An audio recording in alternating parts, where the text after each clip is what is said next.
ఆంధ్ర రాష్ట్రంలో చంద్రబాబు నాయుడు గారి నాయకత్వంలో నడుస్తున్న కూటమి ప్రభుత్వానికి శుభాకాంక్షలు తెలియజేయాలి. మీరుంటుంది వాస్తవే, శుభాకాంక్షలు తెలియజేయాలి. ఒక్క సంవత్సరంలోనే ఆంధ్రప్రదేశ్ మీద 1,60,000 కోట్ల అప్పు చేసి రికార్డు సృష్టించింది ఈ ప్రభుత్వం. అందుకనే శుభాకాంక్షలు తెలియజేస్తున్నాం. మరి గతంలో జగన్మోహన్ రెడ్డి గారు 5 సంవత్సరాలలో 3,30,000 కోట్లు, అంటే సంవత్సరానికి సగటు 65 నుంచి 66,000 కోట్లు అప్పు చేసి సంక్షేమం, అభివృద్ధి, పాలనా సౌలభ్యం అనేక కార్యక్రమాలు చేపడితే ఒకే ఒక్క సంవత్సరంలోనే మరి 1,60,000 కోట్లు అప్పు చేసింది ప్రభుత్వం.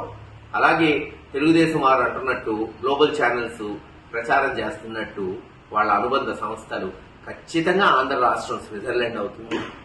ఇట్లాగే మనం అప్పు చేసుకుంటూ పోతే ప్రతి సంవత్సరం వాతావరణంలో పెనుమార్పులు వచ్చి ఈ ఆంధ్ర రాష్ట్రంలో స్విట్జర్లాండ్ లాగా మంచు కురిసినా ఆశ్చర్యపోకర్లేదు, ఆ మంచులో మన పిల్లలు ఆడుకున్నా ఆశ్చర్యపోకర్లేదు.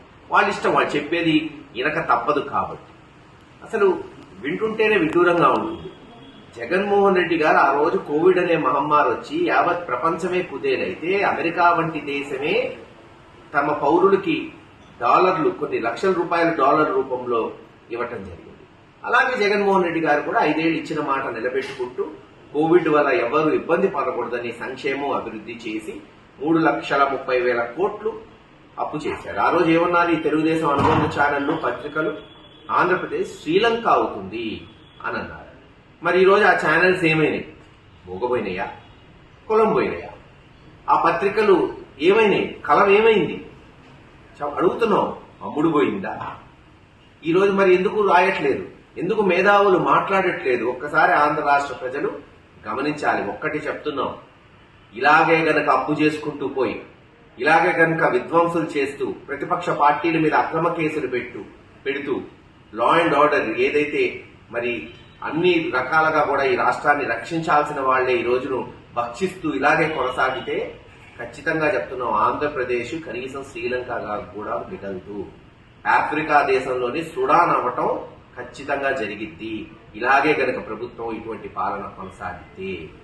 మరొక విషయం, చంద్రబాబు నాయుడు గారు చెప్పారు, తానే సంస్కరణలు తీసుకొచ్చాను, విద్యుత్ని ₹1 పెంచను, నాణ్యమైన విద్యుత్ని ఇస్తాను అని. ఏవో చాలా మంది నమ్మారు. చూద్దాం ఏమైందో. ఎక్కడో కాదు, మా ఇంటి బిల్లే మీకు చూపెడుతున్నా. ఇది చంద్రబాబు నాయుడు గారు వచ్చిన మొదటి 2-3 నెలల్లో వచ్చిన బిల్లు. ₹6,349 వచ్చింది. మొదటి 3 నెలల్లో, 4 నెలల్లో. ఒక నెలకి 6,349. గత నెల ఈ నెల వచ్చిన బిల్లు ₹16,818. ఎక్కడ 6,349, ఎక్కడ ₹16,818? ఖచ్చితంగా దీన్ని కూడా వాళ్ళు ఏమంటారంటే తగ్గించేశామని అంటారు ఛానల్స్. ఒప్పుకోక తప్పదు కదా, మరి అన్ని వాళ్ళ చెప్పు చేతల్లో ఉన్నాయి కాబట్టి. ఎలా తగ్గించారో మరి లెక్కలతో వాళ్లే చెప్పవలసిందిగా మరోసారి వాళ్ళకి అభ్యర్థి.